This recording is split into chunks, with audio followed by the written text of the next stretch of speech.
From CRI Simple Numbers, this is Profitability Playbook, the Simple Numbers Podcast, a podcast for those championing market growth and anchoring the nation's economy, small businesses, and entrepreneurs. Hey there.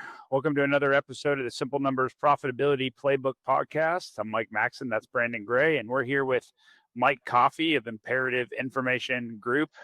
And we're going to talk some HR stuff today, a topic me and Brandon have not dabbled in yet on this podcast. And so, I always joke that I'm a walking HR violation. And And Mike's my consultant, so I will agree that that's commonly true.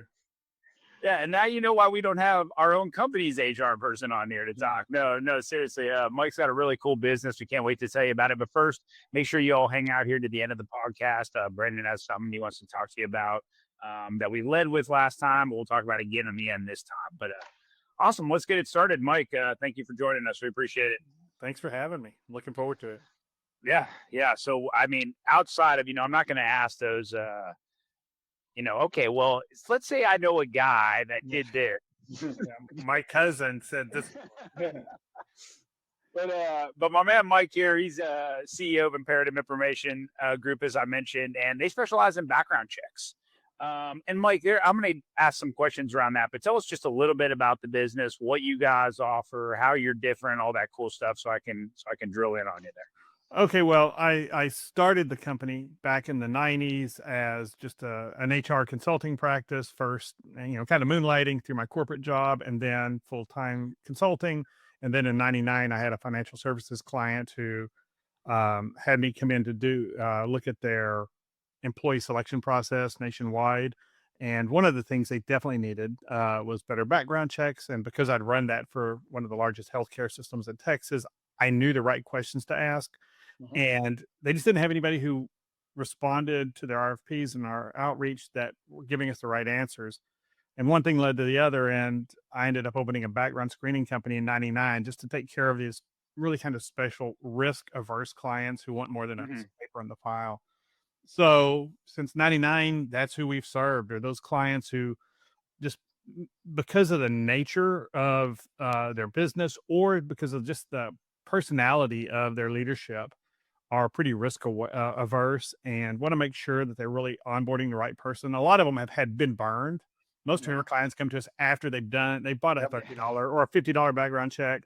And then they've got a bad case of, I wish I knew then what I know now, because something went wrong and they found out there's some things that maybe if they'd known, they would have hired somebody else or at least asked some better questions. So that's who we serve nationwide. We're based in North Texas here in Fort Worth, but 12th largest city in the country, by the way. Most people don't know that. Did not know that. Yeah. It's go Cowboys. Yeah, we're in the shadow of our ugly suburb over in Dallas, and so people see it, but we are, it's a great place to live and raise your family. So we've done that. I've got 22 employees who do all the heavy lifting on the background screening side.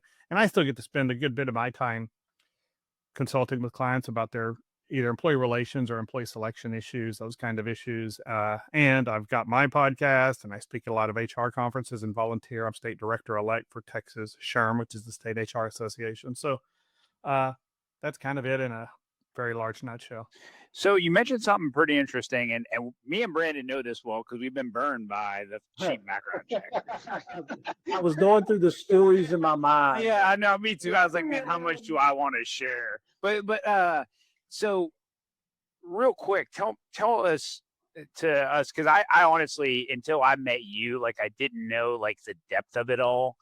What not only do you do differently that sets you apart from that, but what then are employers at risk of not having good quality background checks like what you do? Well, the biggest challenge I have from a marketing point of view is that on a piece of paper, all the background checks look the same. We checked your criminal record, no record found.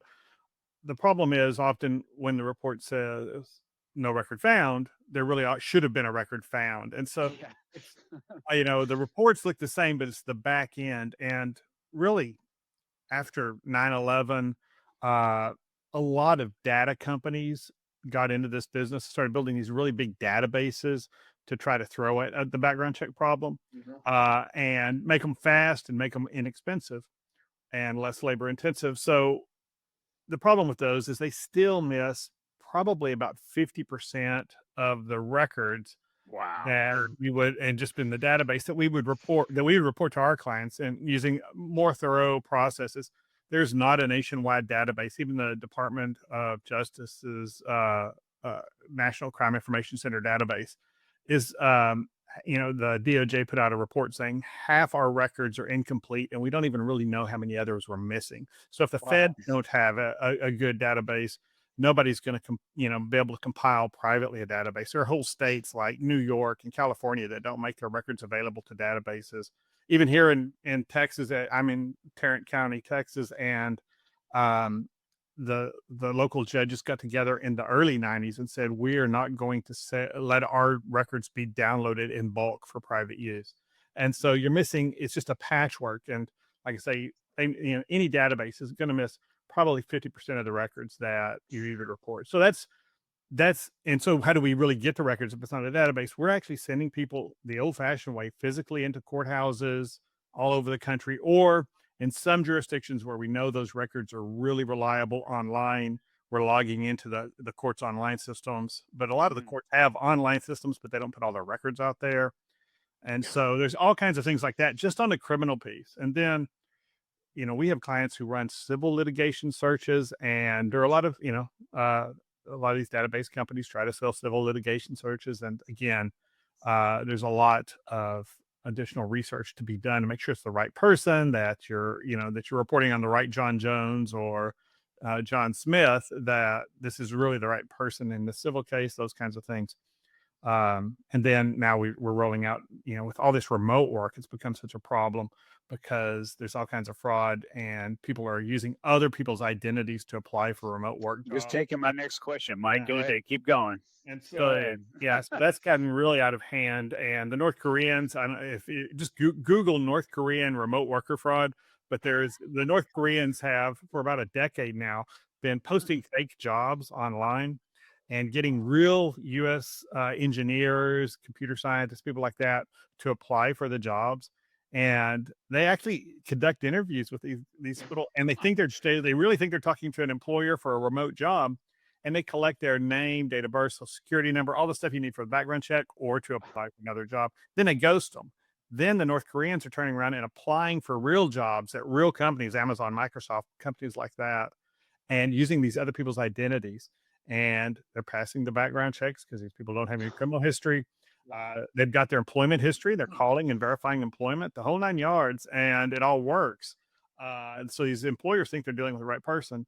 And then they get in there and they realize either they don't have the skills, but often they do. And the North Koreans, using workers in North Korea, Russia, or China, are actually doing the work for American companies. And they're avoiding U.S. sanctions because they're getting hard dollars paid to these people. I think the FBI said they've identified like $88 million that's been transferred to North Korea. And that's just what they know about. And so, and we've got tech clients, and they had several instances that we've caught things like this that were happening. And so now we're rolling out biometrics for our clients, so that I thought it'd be the beginning of the background check process is when most clients would do it. So they have to download a little app to their phone, the applicant does, and then they take a picture of their ID front and back, and then use the app and take a live selfie of themselves to demonstrate it's really them. It's not AI, because that's the other thing that's going on, and verifies that. But now the clients who are adopting it are moving it to the beginning of their interview process, because they're like, we share information that we might not want to share with the North Korean or somebody like that. And so they're moving it to the very beginning of their process rather than the background check when it's kind of late in the process to start over again. Well, that's pretty cool. Yeah, I had the thing up because I was obviously this morning looking at it, and I wanted you to talk about that. So I'm glad you did it. Now, is there a specific industry or group of people or anything that are more at risk for this sort of thing, or is it really just they're going to get in anywhere. Well, it's primarily people with remote, employers with Yeah. remote jobs, and they're really peppering tech companies, financial services companies, groups like that, because what they do once they get inside, maybe they do the job for some period of time, but they're also engaging in the other big remote employee fraud, overemployment. So one of these contractors may have 3 or 4 or 5 jobs, and so they don't always aren't stellar performers, and so at some point, either lack of skills or lack of productivity, they're going to start to get managed out, and that's when they start to reveal, okay, here's the reality. We've had access to your network for 6 weeks, 2 months, or longer, and we've got control of your data, and they push a button and it can lock the employer's network down, and now they're holding it for ransom.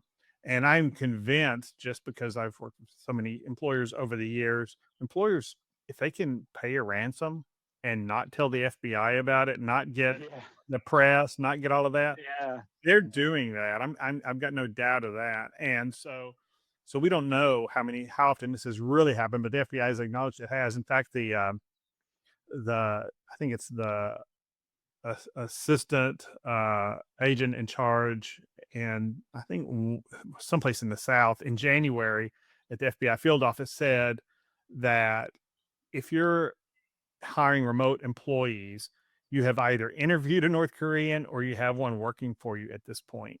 That's how basic it is. And so, yeah, it's, Brandon, get our list of remote employees now. Exactly. Jake, Well, I knew it. I knew it, Jake. Yeah. So, have y'all really checked out where Crabtree really lives? I mean, yeah, if anyone's a North Korean, it's that guy. I hear they got good golf courses there, so That's right. And you would have found it you too. could get a tea time, yeah. Oh gosh, yeah. You speak on a lot of topics on the Good Morning HR podcast, and now I'm shifting from background checks to just your expertise in overall HR stuff. What lately have been those hot button topics that you've run into in the HR space? Well, it's almost a cliche, but everybody wants to talk about AI, Yes. and that's a big deal. And I'm, both. What a lot of even HR people don't realize is AI has been, some sort of AI has been baked into their systems for years.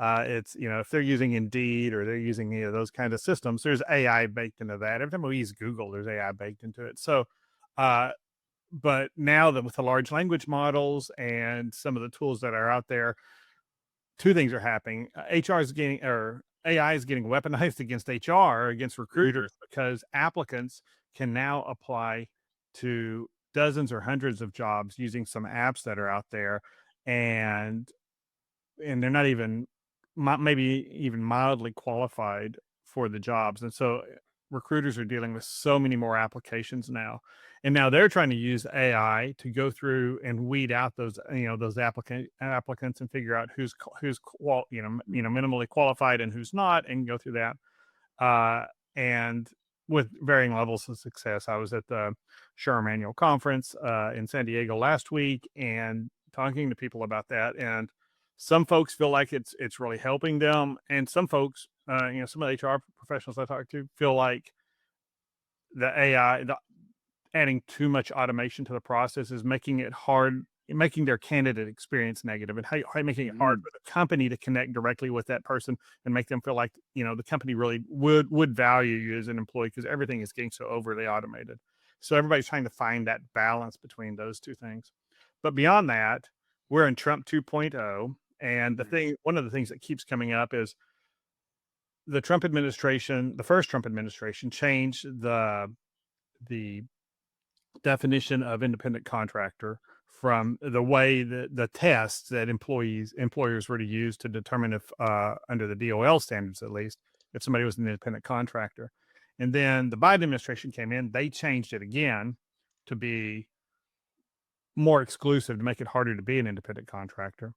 And then the Trump administration came back in, and although they haven't changed the DOL rules, they've issued guidance to the DOL saying, here's what you're going to use when you're evaluating whether you're going to go after somebody for misclassification of an independent contractor.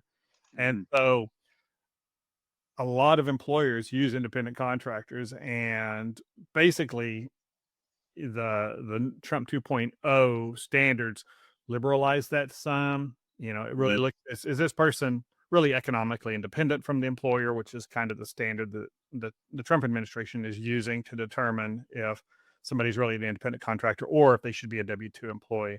And so we're getting a lot of questions about that. And then the whole HR world is kind of, tapping the brakes, push the gas, tap the brakes, push the gas, because we're waiting on the economy to decide what it wants to do. The first half of the year has been slow. And, a lot of, companies are doing well, maybe, but they're tapping the brakes. Leadership saying, hold the brakes, don't hire anybody right now. And then demand builds up, and they've got to get some staff, and all of a sudden they have to go hire a bunch of people, because they've built it too much. And then they're like, okay, well, let's not overhire, tap the brakes, because everybody's still stinging from 2021 when they held too long, and then they really overhired, and we got the Great Resignation and a lot of turnover. So it's always an interesting time to be in HR, but the last, really since 2020 forward, has been just constant changing of how you're doing things almost weekly.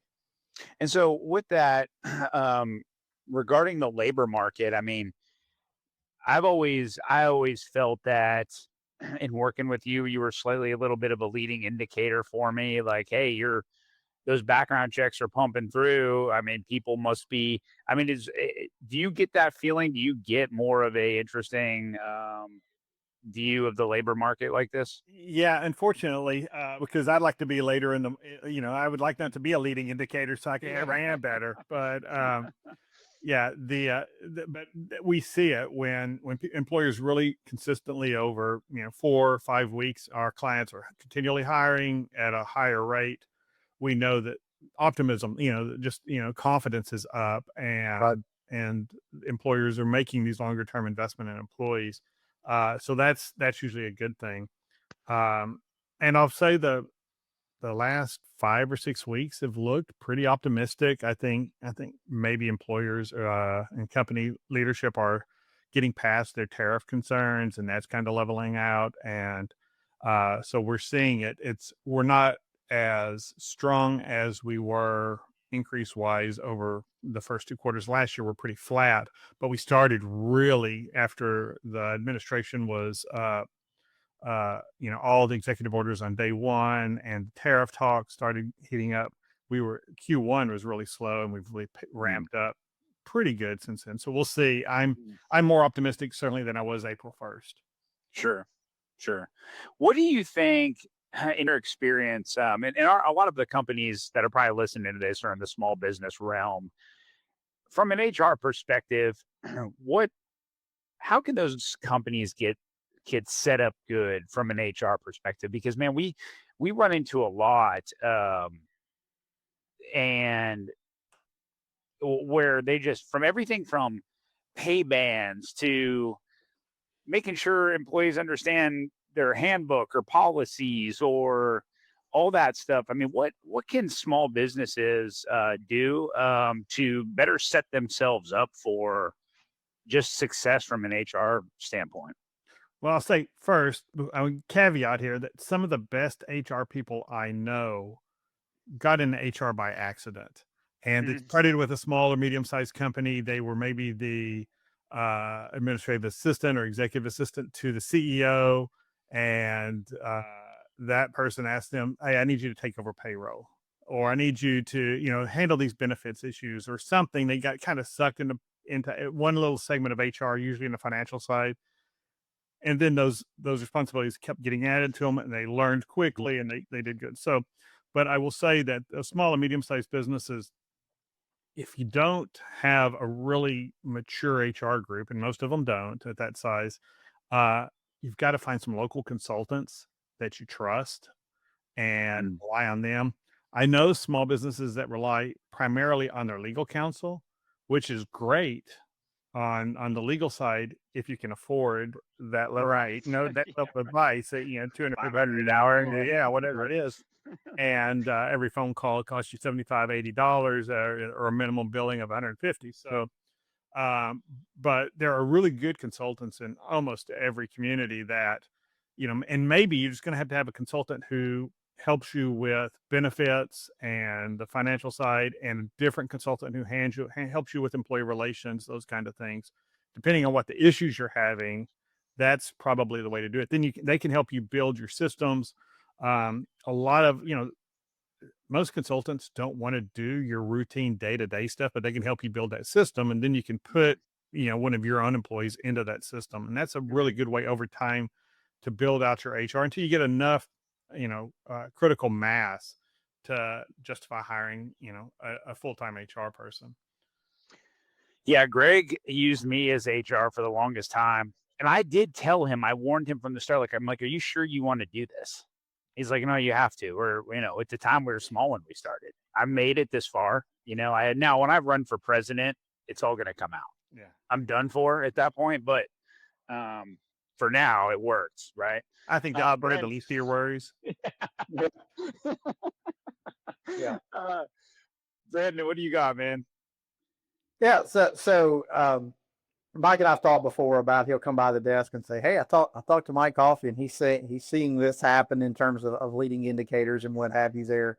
Where would you say, just kind of based upon, I know you said the last couple of weeks have looked pretty decent in terms of momentum.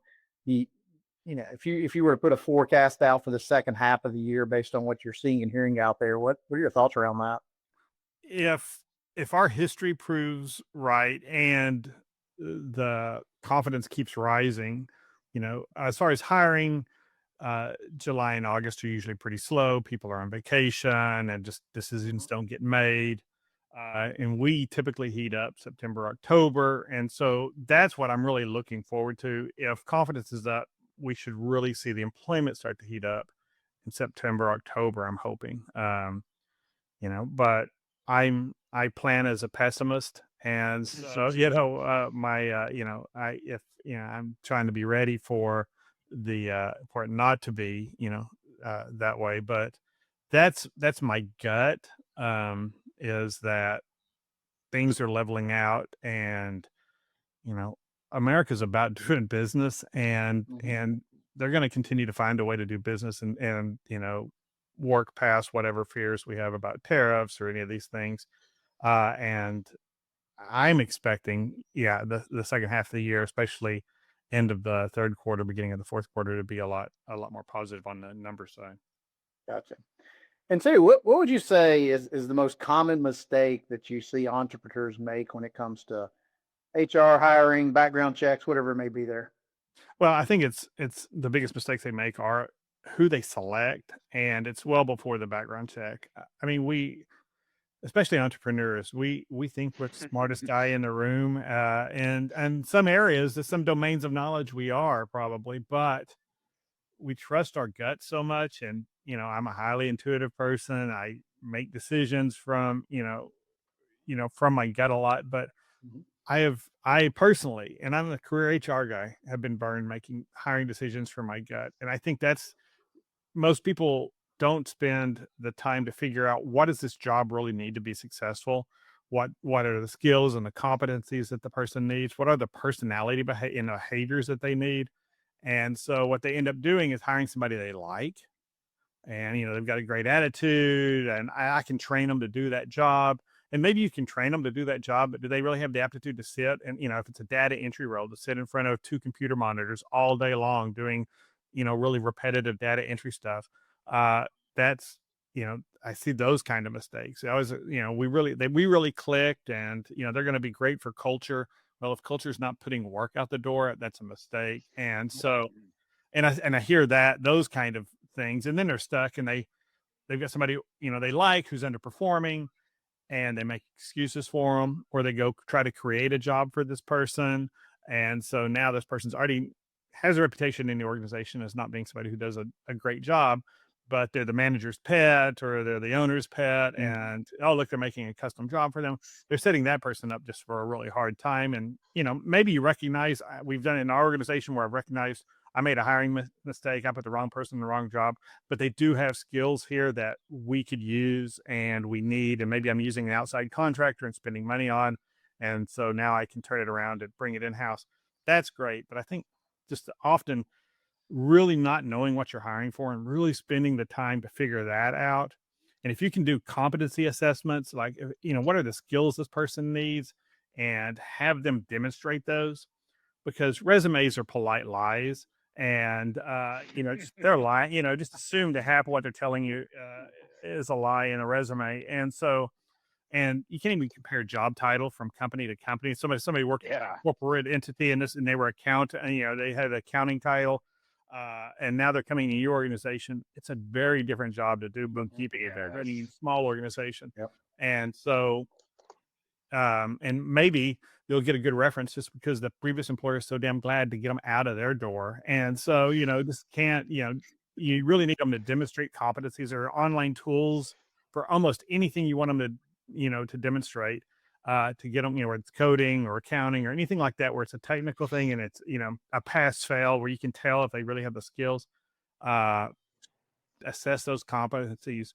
I'm a big believer in using behavior assessments in your team building, and some of the good assessments you can give them to your candidates, and it gives you feedback. And I wouldn't hire or not hire somebody based on those assessments, but I would definitely follow up and ask those questions. Like, if this person's a real high extrovert and not a rule follower, that's me, asking that person to sit in front of a computer and do data entry all day in a real repetitive, step-by-step process is probably a mistake. And so sometimes during the interview, all you have to do is explain the job to them very clearly, so it's so painful to them to say, hear it, but let's do it, that maybe they opt out. So that's what that's what I think, is just testing the competencies, figuring out, is this person really what we need for this job, and getting past that gut instinct. I really like this person. I'd love to have coffee with them or whatever. Brandon and I are the quintessential, we figured it out guys. I still remember where I was. This was probably 8 years ago. I remember where I was driving, and I was on my way to get some Chinese food. And it's like 7, 8 at night, and Brandon calls me up and he's like, "Where are we going wrong, man?" I'll just spare you the details, but it was like, "Where are we going wrong?" It's like, okay, we got to rethink this whole thing. Something's wrong. Something's wrong. This is not going. This is supposed to. I swear we had it figured out. Well, and in your environment, you're hiring for roughly the same competencies over and over. So once you build that process and you tweak it over, 6 months, a year, whatever, it makes it almost autopilot. If somebody can get through your competency test and your behavior stuff, the questions you're going to ask them and what answers you want, it makes it really easy to hire. But it takes some time and some trial and error. But the trial and error that is not working is just going by your gut every time, and that's what we default to, though. We've been on a pretty good one. We've been on a decent streak lately. Yeah. For any of our team members who are listening, we love you all. I swear, it's been good. Except Micah, yeah, right. Micah's over there. He's listening. He's probably like, "What? Now they're bringing me up." Brandon, you gonna wrap this up? Yeah, great. I mean, we covered a lot. I mean, we've talked everything from North Korea, remote worker fraud, to where things are going economically. So, Mike, I appreciate your insight and some really great nuggets there. We've lived it in terms of that $49.99 background check, and then something goes wrong, and you find out there's a record there, and you go, "Well, it didn't show up on the background check. What?" Not just a record. Yeah, there's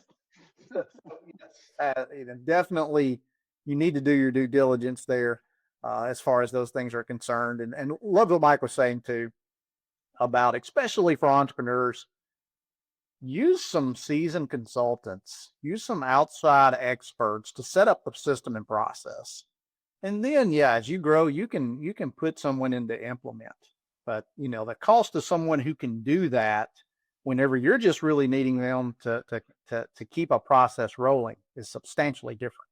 Right. So really like that as well. Well, that's why people use simple numbers, right? I mean, Exactly. I can't justify the price of a CFO with the experience and insight that, I hate to say it, that Mike Maxon provides, right? So it's true. It's valuable, and there are a lot of good consultants out there on the HR side who can help you. Sure. Awesome. Well, cool. All right. Well, everybody, thank you. Appreciate it, Mike. We almost finished too early. So, oh yeah, go ahead. Sorry, that one part. This is one of the best parts of the podcast here. So, all right. So what we're going to do is we got a giveaway. So we're in the month of July. We're going to do this until about mid-August. So if you're listening after middle of August, you missed the boat. You have to get on the next one. But we're going to give away a simple start session to a listener of our podcast. And in order to qualify for that, we're asking you to go to the Simple Numbers LinkedIn page and to message us. All you got to put in the message is Simple Start. Put Simple Start in the message on our LinkedIn page. That's the Simple Numbers LinkedIn page. You'll be entered to win a Simple Start session. So do that. Tell everyone about it. We're looking forward to seeing how many folks will enter and what we can give away there. So if you got questions on it, holler at us. Sweet. Well, thanks everyone for listening, and we will catch you next week. If you want to know more about driving sustainable profitability for your business or are interested in learning more about CRI Simple Numbers, please visit our website at simplenumberscri.com. Thanks for listening to this episode of Profitability Playbook, the Simple Numbers Podcast. You can subscribe to Profitability Playbook on Spotify, Apple Podcasts, or wherever you prefer to listen to podcasts. If you like what you heard today, please leave us a review.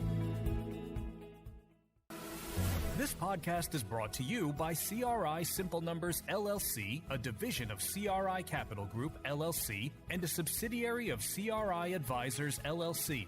CRI is the trusted brand under which Carr, Riggs & Ingram LLC, the CPA firm, and CRI Advisors LLC, along with its subsidiaries, deliver professional services. Please note, Carr, Riggs & Ingram LLC is a licensed independent CPA firm offering attest services, whereas CRI Advisors LLC and its subsidiaries specialize in providing tax and business consulting services. These entities operate within an alternative practice structure as defined by the AICPA Code of Professional Conduct and comply fully with applicable laws, regulations, and professional standards. Ready to simplify your business finances and drive growth? Explore valuable resources, books, and tools designed for entrepreneurs and small businesses at simplenumberscri.com.